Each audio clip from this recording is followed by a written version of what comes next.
As women that are healing their relationship with money, that are manifesting wealth, and that are co creating financial independence, there are certain narratives, there are certain dynamics, there are certain self concepts and self perceptions that we should no longer play into. In today's episode, I want to talk about something that's very popular and that has been going on for hundreds of generations, which is this idea and concept that women are bad at money and men are good at money.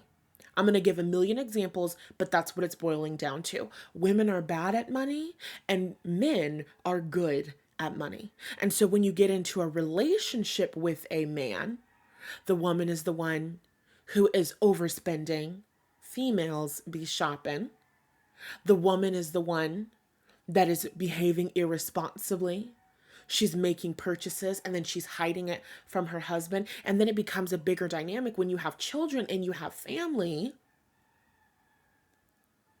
And now mom and daughter are spending money and then we're hiding the receipt and we're hiding this from dad, and how really it's all bullshit and it undermines you as a woman in so many ways.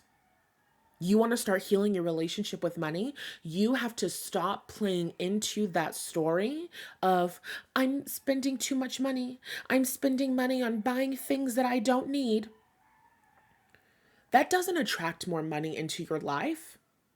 You have a relationship with money. What does that mean? I teach my clients this all the time. Money is a man. You treat your money like you would treat a man. Money is a person that you have a relationship with. And when you have relationships with people, you treat them with kindness and you treat them with love and you treat them with respect. The way that we think and the way that we speak and what we believe and what we expect about money impacts the way that money responds to us and the way that money shows up to us. And so when we say, I spend way too much money and I am such a bad girl, I'm ashamed that I am spending money on things that I don't need. You're saying, I don't deserve to have money for the things that I want. There's never enough money for what I need and for what I want. You're saying, I'm not wealthy. I'll never be wealthy.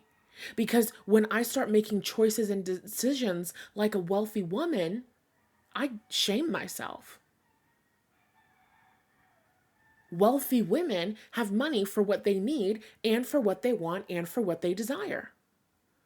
So when you're spending money on what you want, you also get to assume that you will have money for what you need. And you get to be okay with that. Spending freely without guilt, spending freely without the fear that more money isn't going to come in. Those are all a part of you healing your relationship with money. I'm super excited for today's episode.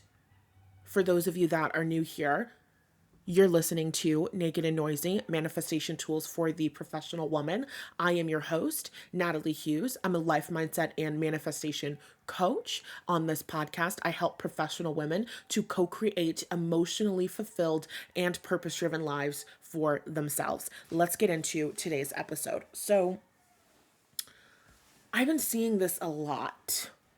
It's a very popular trend on social media. It's been a popular trend since like forever. But even more so, there's this trend that's going around of like a couple and they're like on vacation or they're doing something and it's like POV. This is what life looks like when you listen to your financially irresponsible wife. And it pisses me off because it's positioned to be a good thing. Life is more fun when you listen to your financially irresponsible wife. You get to go on vacations when you listen to your financially irresponsible wife. We shouldn't be here, but my wife is financially irresponsible. First of all, I don't think this shit is funny. No, I can't take a joke. There are certain things that you should not joke about. I don't believe in participating in jokes that paint me as an irresponsible person. And if you're somebody who's watched my YouTube channels, I have Get Ready With Me's, and I sometimes have dabbled in that joke. So I'm not saying that I've never done it. I'm saying that I recognize that it's actually not supportive. And some shit is just actually not funny because you're inferring a million and one things just based on this one quote unquote joke. It's not a joke. It's not funny at all, really. What is being inferred in these videos where it's like, this is what life looks like when you listen to when you listen to your financially irresponsible wife? Number one, you're saying, my wife isn't good with money. Number two, you're saying, my wife would be nothing without me. That's what you're saying. Was your wife so financially irresponsible that she was incompetent and so incapable of living on her own independently without being in a relationship with you? I wish that a man would refer to me as his financially irresponsible wife. He would be financially responsible and divorced as fuck. Because don't piss me off. Don't piss me off.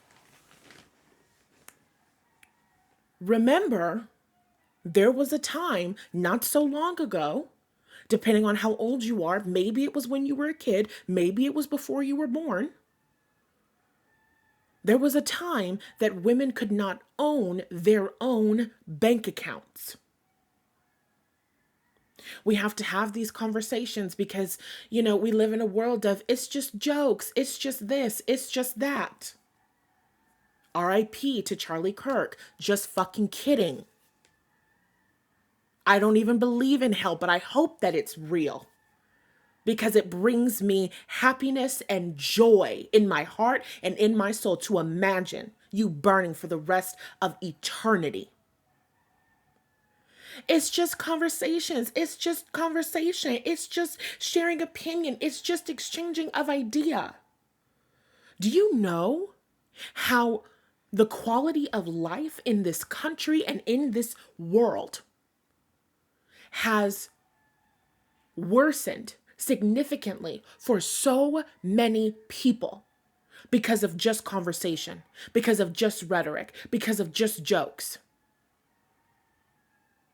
Do you know that right now, because of the cuts and because of all of this bullshit that is happening with the current administration, there are people that do not have access to the HIV medication that they need in order to live?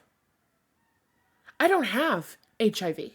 I don't have to have HIV to give a shit about people's lives, about people not having access to the medication that they need in order to live. And do you know whose community is more affected by HIV and AIDS? Mine. I care about that, and I care about us.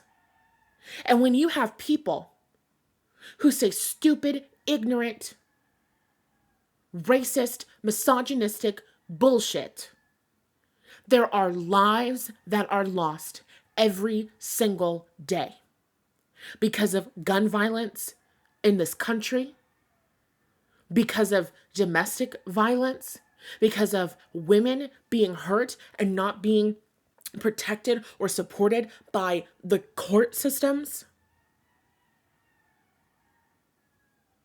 There are real life consequences. I know you guys have to see. Why the fuck am I relying on a video popping up on my TikTok algorithm to tell me which foods are being recalled because of E. coli? This is fucking ridiculous. And the reason why we have the shit that we have in office right now, the reason why we are being put in a position where we, the people, really have to fight for fucking democracy is because of right-wing, red pill bullshit talkers that get on the internet and do the devil's work. Fuck you. It was never giving sympathy for a Nazi over here, ever. I don't give a fuck. It was never giving that. I saw 2 posts on my YouTube today of people saying R.I.P. Charlie Kirk. That pissed me off. That pissed me off. And yes, they were. And when I say yes, they were, I mean, no, they weren't black. One was an Asian woman, one was a white woman. Am I surprised? No, I'm not. Let's move on.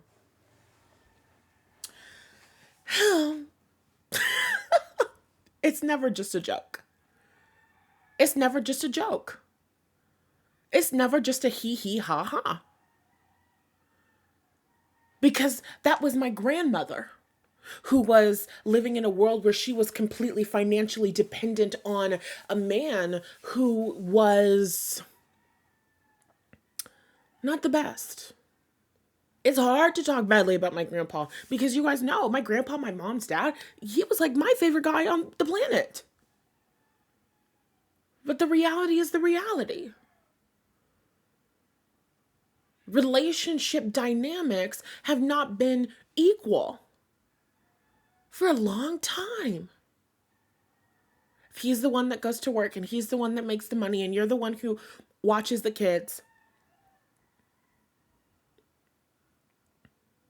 if you don't have work and you don't have life, if you don't have financial independence and you don't have financial freedom outside of him, well, I don't like the way that he treats me, but where the hell else can I go? I don't like the way that he speaks to me, but where the hell else can I go? What I've heard in stories is that my grandpa used to tell jokes about my grandmother, tell jokes at my grandmother's expense in front of her, in front of other people. He was a Gemini. I know that he did that. He was hilarious. I know that he did that. Do you know how shitty that must feel to be a woman who is being humiliated and berated by your husband, by the father of your children? There are certain things about my family dynamic that I know that would add so powerfully to this argument, but I can't say it because, you know, some parts of the story just are not mine to share, especially not with the public, you know, and that's on respect. The point that I'm making is that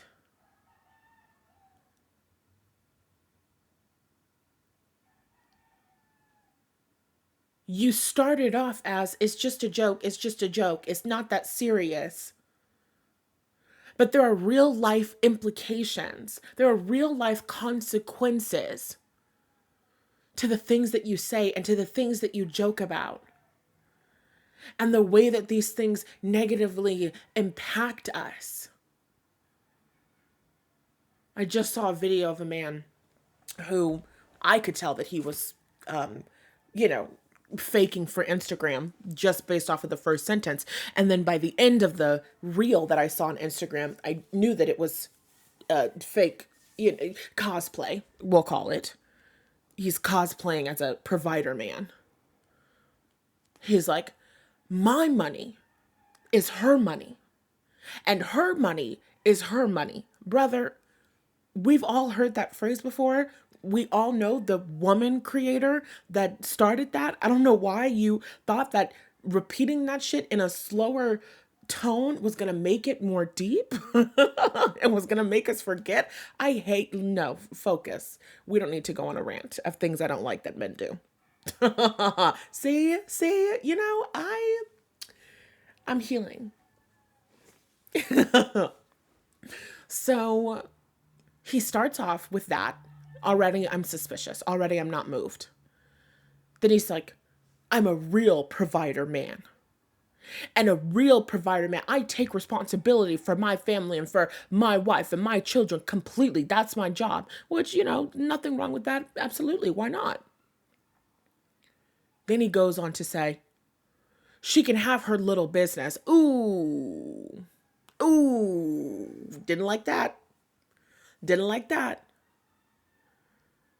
Because when you're a real provider man, I'm always going to make way more than she makes. She can have her little money. So what he's saying is, a woman can have money, a woman can make money, but if her little business starts making too much money, if that side hustle starts getting a little bit too profitable, and it starts bumping up against his ego, what happens when your wife out-earns you? You're no longer a provider? Of course not, because you're not really a provider. You're a cosplayer.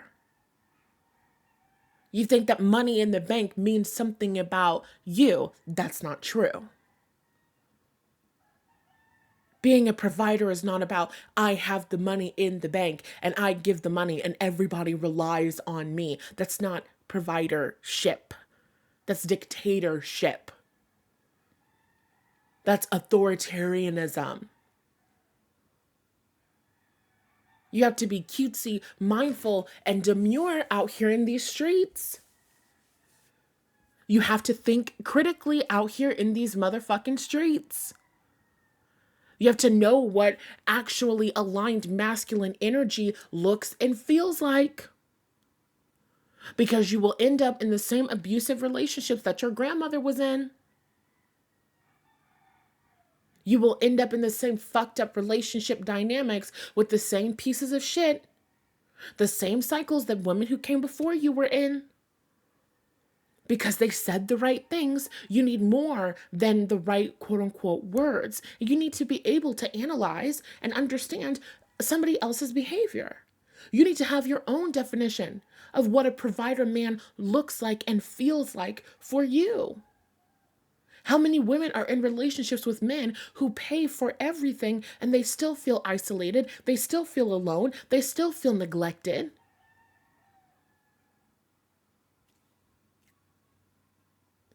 You want to be a real provider? Real masculine energy is going to look for and show up and support in ways that make my life easier. If the only way that you can show up and support as a man to make my life easier is with money, you're not a provider. You don't have it in you. I'm sorry.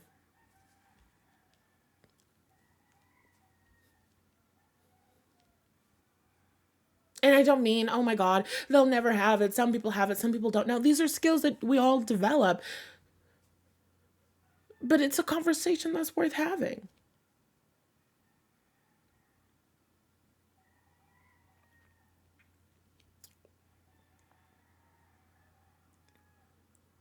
Because you want a man that provides emotionally.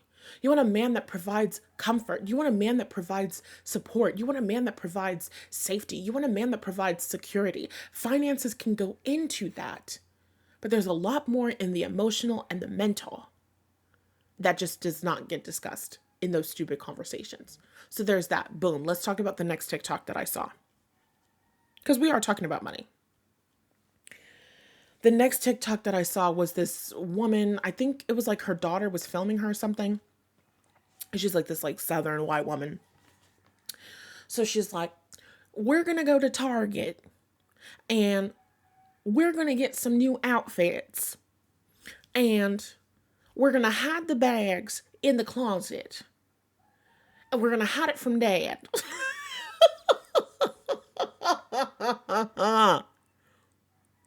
And the way that you've got to do it is I'm killing this accent, bitch. I'm killing it. She's like, the way that you've got to do it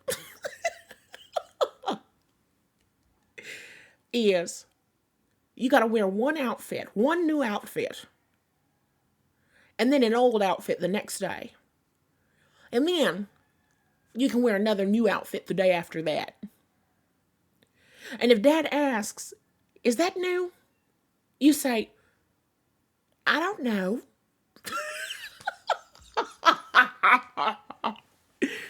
And it's not lying. It's not lying. I don't know what it is, but it's not lying.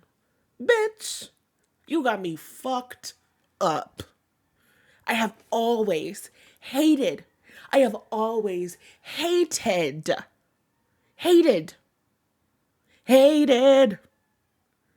that story and that idea. You're in prison. You're in a prison. You're a victim.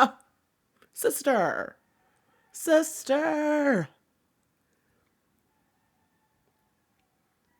You get new clothes, you go shopping, you do what the hell you want to do, and then you hide it from dad. First of all, your dad is not my dad.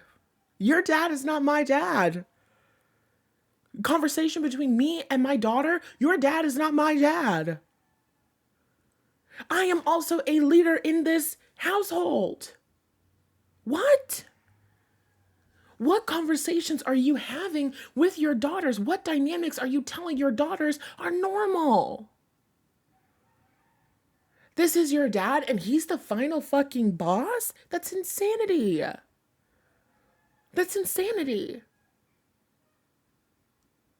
There is a culture where it is normalized for women to undermine, for mothers to be undermined, the power of mothers to be undermined within a familial dynamic.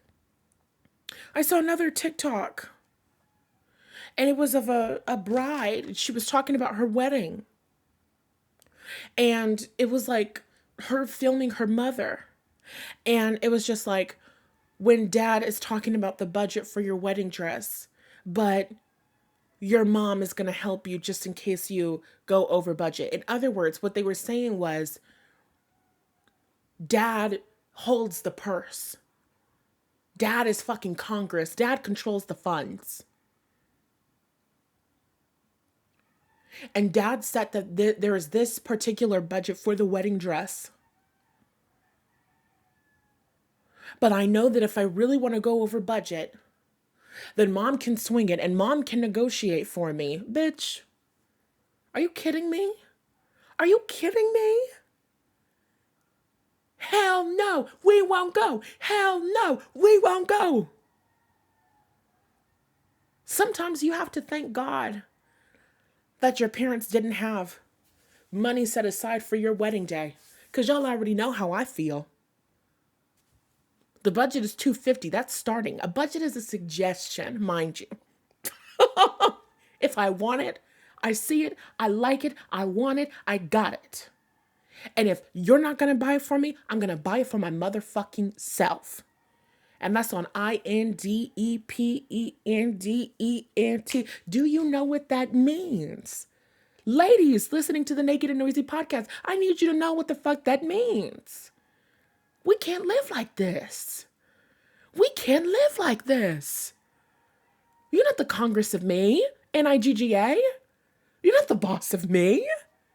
You don't tell me what to do. You don't tell me what to spend. Are you kidding me? You're not going to take my joy, devil. This is insanity. This is crazy. I feel ashamed when spending money because I make bad choices and I make decisions, bad decisions. And here's the truth. In these dynamics, if you can go and spend money and all you have to do is hide the receipt and all you have to do is hide the clothes, Dad's not financially responsible either. Because what the fuck do you mean? You can just spend extra money and nobody's gonna figure it out. He's not looking at the bank statements. He's not looking at the bank statements. This motherfucker has such a shitty relationship with money. He has no idea what's going in and what's going out. And this is the idiot? No shade if you're still on that journey and you're still trying to figure out what's going on in your finances. No shade to you. But this is the idiot that's leading you? Come on now. Let's not let it be a blind leading the blind situation. Let's not do that. We can't do that. We can't afford to do that. It's not just, oh, I make bad decisions. Oh, I'm a financially irresponsible wife. I don't make good choices and I don't make good decisions. That's terrible. What happens if your husband dies in a freak accident? Now you're sitting here going, my husband did everything with the money and I don't know what to do. That's a terrible situation to put yourself in. The woman who has a good relationship with money, the woman who leads money, money doesn't lead her. She knows what's going on with her money. She knows what's going on with her finances. You need to be capable. You need to be financially competent. And you need to not participate in jokes that are at your own expense. Again, going back to the one where it's like, this is what life looks like when you listen to your financially irresponsible wife. You're not that financially fucking responsible. You don't have good boundaries, brother. Because if you had good boundaries and you were financially responsible, if you said you don't want to go on a vacation, you wouldn't have gone on a fucking vacation. If you couldn't afford to go on a vacation, you wouldn't have gone on a fucking vacation. If I tell a man that I want to go somewhere and that man says no, that's fine. I'll go by my goddamn self. What are we even doing? What are we even doing? You never have to go anywhere with me. You never have to do anything that you don't want to do. Duh? What?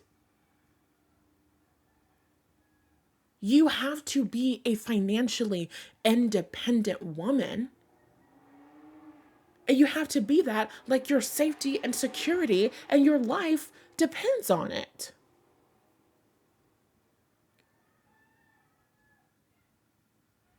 Because there is an unfair power dynamic that gets put into place when somebody else is holding the purse, is in control of the flow of money in your own life. There is no such thing as me sneaking around to spend my motherfucking money. Because if I'm sneaking around, that implies that I'm doing something bad. That implies that I'm doing something wrong. That behavior is going to bring up feelings of fear, shame, and guilt within me. Fear, shame, and guilt do not invite more money into your life. Fear, shame, and guilt do not invite more wealth into your world. You want money to be able to flow into your life with ease. You want money to be able to flow out of your world with ease. You want to spend money confident that more money is coming back in. You want to spend money confident in your ability to call it back in. Deliberately, consciously, intentionally, quickly, easily. That's your job. This is a part of the way that we as women create barriers for ourselves, create difficulty and struggle for ourselves. Not only are we telling the story, money doesn't grow on trees, money is hard to receive, money is hard to get, we're also telling the story I'm not good with money. I'm not good managing money. I need a man in my life to check me and tell me how I should and how I shouldn't be spending. That's bullshit. Are you an adult? As a fully functioning adult, you should have the capacity to take care of yourself. Managing your money and managing your finances is a part of you having the capacity to take care of yourself. And I don't believe that it is supportive to you to hang out with, to be in relationships with, or to surround yourself with people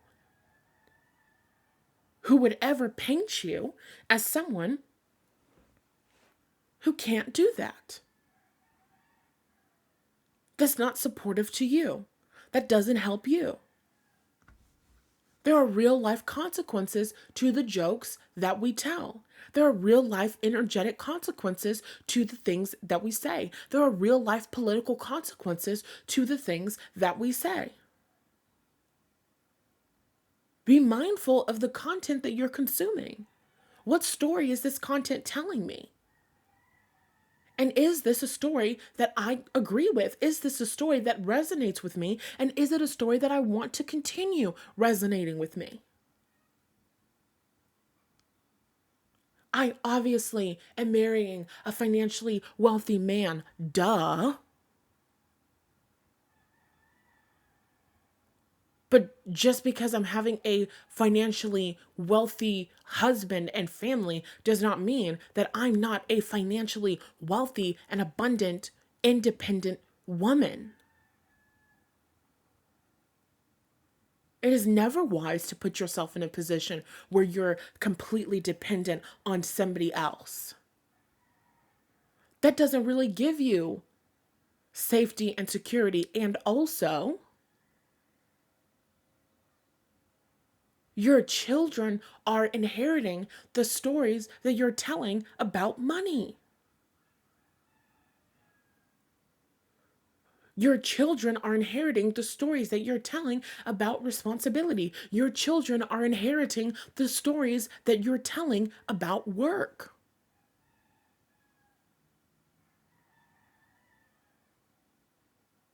So when you're having the life experience where none of this lifestyle is possible without my husband, you're going to give birth to children that don't 110% feel confident in their ability to create that wealth and success for themselves.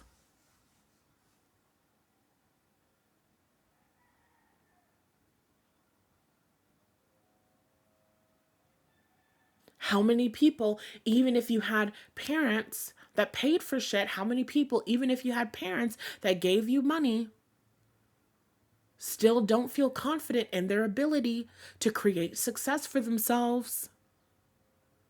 There's a lot of factors that go into that, but one of those factors that's really important for us to talk about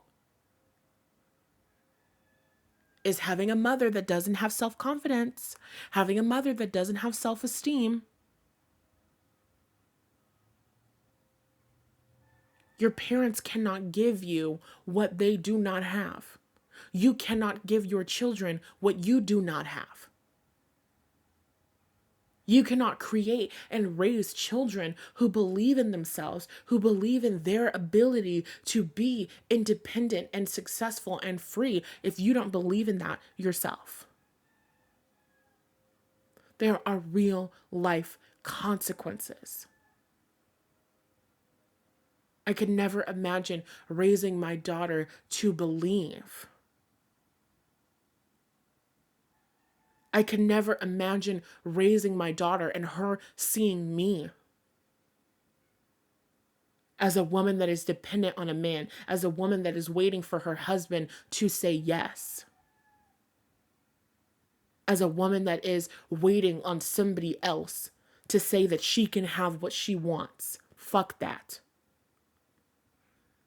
I want my daughter to look at me and see a woman who gets what she wants and gets what she desires and who is living in a world that supports the manifestation of her desires. I get to have a husband that supports the manifestation of my desires. I get to have a husband that supports my dreams. I get to have a husband that supports the desires for my lifestyle. Whether that's supporting me mentally, supporting me emotionally, and or supporting me financially, it doesn't matter. I get to have a husband who supports me.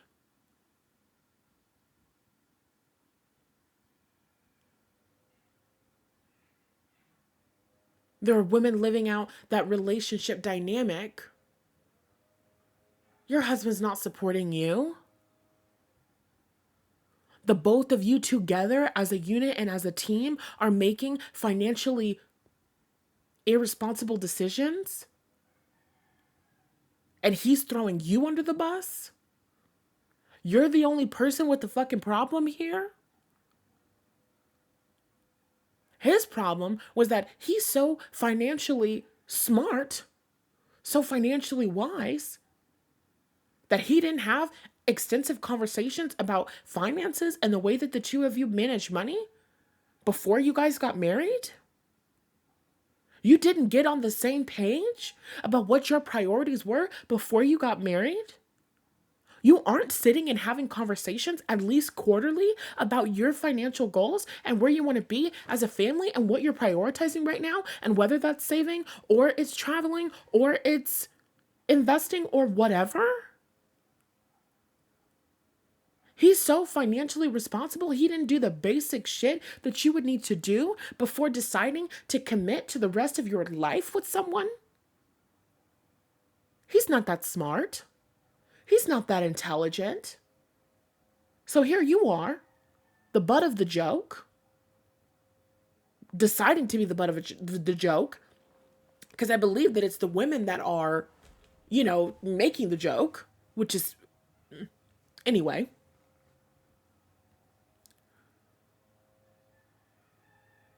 You're the butt of the joke for what? You're both clowns.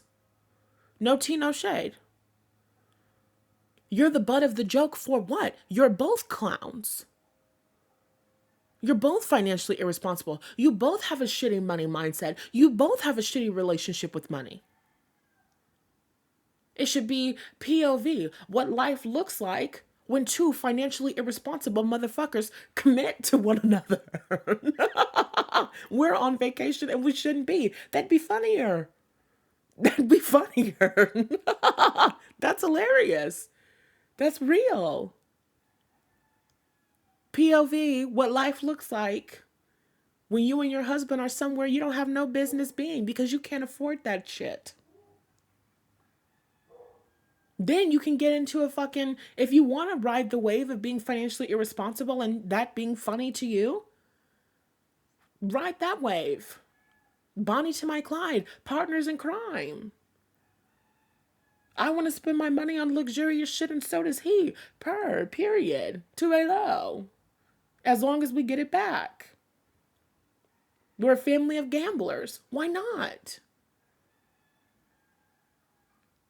But you have to stop putting yourself in positions where you're telling the story that you're not good enough, that you're less than a man, that you're not as smart. Because that does impact you.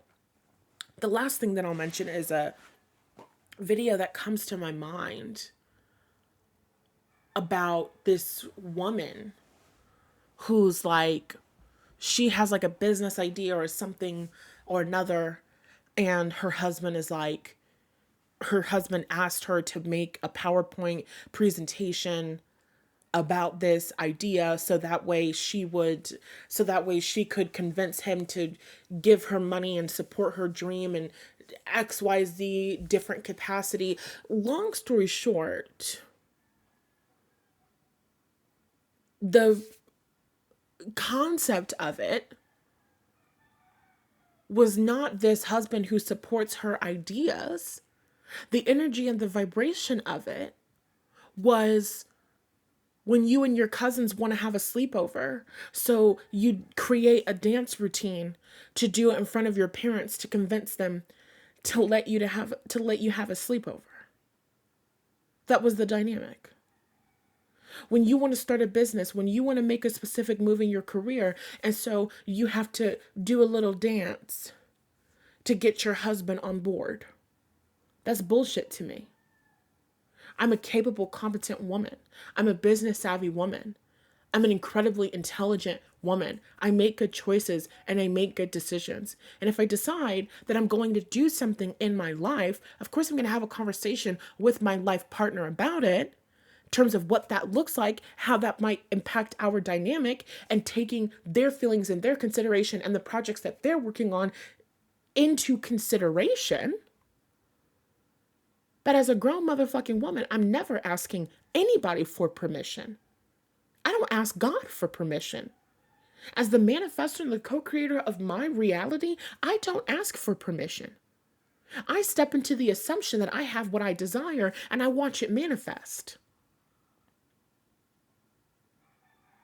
You want to manifest a better relationship with money. You want to manifest more money. You got to stop being a little girl and you have to turn into a grown woman.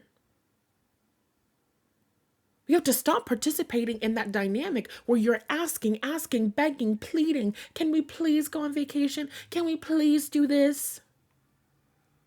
I'm not asking anybody for a motherfucking thing. I'm telling myself who I get to be. I'm telling myself who I get to have. My favorite quotes from Hamilton. I think I'm going to go see it today.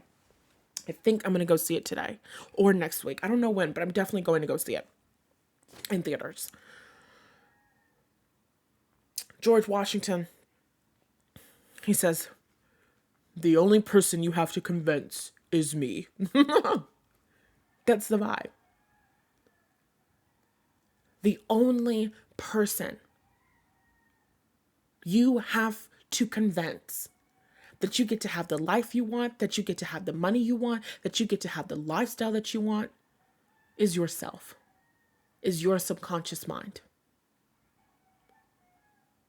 That's all that you have to do.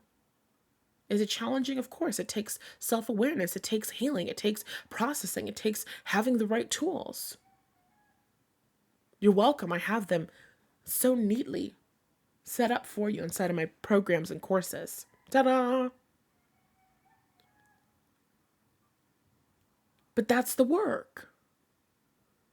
You convince you. I'd be damned if I had to spend the rest of my life convincing a man that I should be able to get what the fuck I want. Hell no. We won't go. Absolutely not. This is what I want. This is what I desire.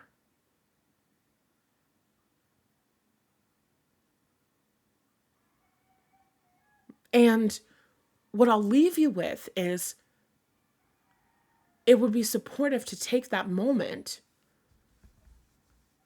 to reflect on, where are you still asking for permission? In your relationship with God, maybe? Asking, can I live this way? Can I live in this kind of apartment? Can I have this kind of job? Maybe you're asking when you're going on job interviews. Maybe you're showing up to the interview. Can I be hired for a position like this? Can I receive this level of income? Can I receive this amount of sales? Can I receive clients like this? Can I? You're asking. That means it's possible for you to get a no. When you're the leader of your mind, it's a yes because you've told yourself yes. When you're the deliberate co-creator of your reality, it's a yes because you understand that God already said yes. He put the desire in your heart. God already said yes. You're wasting your time. Can I? God is like, well, I don't know, sister, can you? Can you believe? Can you expect it? That's the answer. You have no idea how many women come to me. Will I ever get married? I don't know. Will you? You're the person that decides that.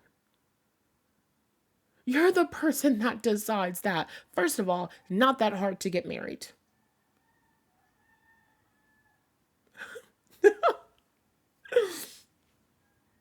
There's a story, we don't have time for me to tell it. The only reason that I am not married today is because of what I am choosing to create. What I mean by that is there are a million men who will marry me for a million different reasons that have nothing to do with true love. And I don't want that. It's not just about the ring. It's about me getting what I want and me feeling how loved I want to feel and me feeling how supported I want to feel. And I'm on my own journey of believing that I get to have that, of embodying the version of myself who does have that. You're asking the question, will I? Can I? Of course you can. You can do anything. You can have anything. I'm sure you can find an ugly man to marry you by tonight. You can find a broke man that'll marry you by next week. Especially if you have a place to stay. You know that. We all know that. What do you believe about what you get to have? And how are you still showing up asking, can I? Maybe? Instead, you want to show up to the job interview already practicing and having that perception of, I'm wanted, I'm chosen. I have this amazing job, whether it's with this company or with the next company. I work as enter the title that you desire there. I work successfully as a blank. People buy things every day from me as my job in blank. I get daily sales in my business doing blank. You say yes to you in your mind first. You say yes to you in your mind unconditionally. You say yes to you in your mind non-stop until it manifests in the physical reality. That is leadership. You know, say, can I have more money? Can I have more abundance? Can I have more financial freedom? You say, I am experiencing more money than ever before. I am experiencing more sales than ever before. I am experiencing more income than ever before. I am more financially free than I have ever been. I am the financially free woman. You tap into that energy. There's a difference. Stop asking. Start claiming. Okay? The literal perfect course to help you do this is evidently easy. It's still on sale. You can save up to $222 when you enroll right here and right now. You can join for as little as $50. It's going to help you to dethrone difficulty. We live in a world that is teaching you have to work harder. If you want to get into a good school, you have to take the more challenging courses. A lot of the courses that were quote unquote more challenging were not more intellectually stimulating. They just had a larger workload. They weren't so challenging and difficult to understand conceptually. It just required more work. We live in a world where you think if I want more money and I want more sales, then I should just work harder. I should just show up to the job earlier. I should just put in more hours. And that's not true. It leads to burnout. We live in a world where we feel afraid that if we get the job too easily, if we get the success too easily, then people aren't going to respect us. Everybody talks shit about a nepotism baby. You only got this job because your parents blah, blah, blah, blah, blah. You didn't struggle like I did. You didn't work hard like I did. And when you participate in conversations like that, and when you have belief systems like that, you're also saying the only people that really deserve to be here are the people that worked hard. The only people that really deserve to be here are the people that started at the bottom. The only people that really deserve to be here are the people that struggled. So you're telling a story. You have to keep struggling. You are manifesting more struggle. You're telling the universe, hey, I want more struggle. When you decide you want to increase your income, when you decide you want to make more money, when you decide you want that next higher position at the company, you're saying, hey, I want more struggle. You're manifesting chaos. You're manifesting difficulty. Because that's what you think gets respect. And that's what you have to change. You have to change that belief system. You have to start expecting the easeful manifestation of your desires, and you have to know that that's okay to have. That's what I teach you inside of Evidently Easy. Literally, earlier this week, I had a bill that was due, $25, super easy, and I was going to go live just to get the extra income to easily pay the bill. I could have moved different things around. I could have ran payroll. I could have taken money from savings. I could have done a lot of different things to pay the $25 bill, but I didn't want to. I just wanted more money to come in because that's where I am right now.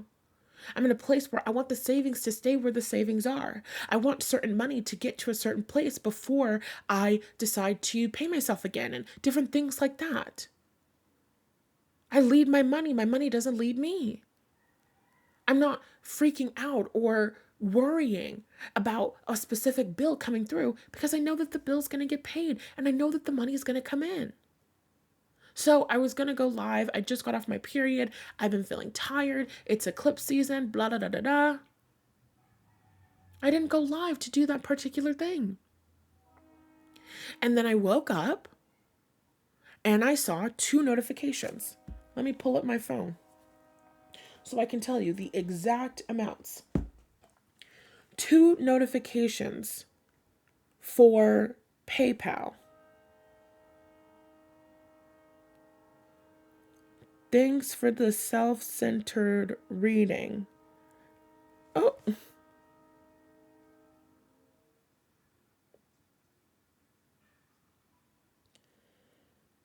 Do I know you? Oh. Why do I feel like... Oh.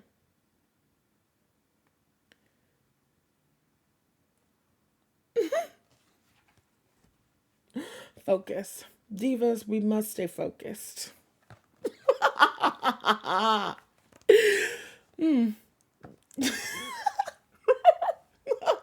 When you accidentally see a trolling comment while you're in the middle of recording a podcast and you want to say the meanest thing that has ever been said, but I won't. Anyway, okay, so I got 2 notifications on my Cash App. I got one tip from someone named Kendra for $5.55, and then I got another tip from a Rochelle for $20. So I had $20.55 on my Cash App, and when I transferred the money into my account, it came out to like $25.10. So I paid the bill from new money that came in, and I quite literally didn't do anything to get that money. Evidently easy. Evidently easy, living an evidently easy life is when you get the shit that you want without working hard and efforting for it. Living your evidently easy life is when shit just falls into your lap. Living your evidently easy life is when you just get what the fuck you want. And that can be created by building out a supportive belief system, a belief system where you expect ease. You get to train yourself. You get to program your mind to expect financial ease. I don't want to say that I'm in a bad mood today, but if you couldn't tell by the rant that I did about Charlie Kirk, now was really not the time. Okay, let me get off of here. All right. I love you guys. Check out Evidently Easy. Click the link in the show notes or description on YouTube to learn more and enroll in this amazing program. I love you lots, and I'll talk to you next Monday. I'm going to go take some deep breaths. Deep breaths. No, I'm not. I'm going to respond to that comment because I've decided I have time today. All right. I love you guys. I'll talk to you next week. Goodbye.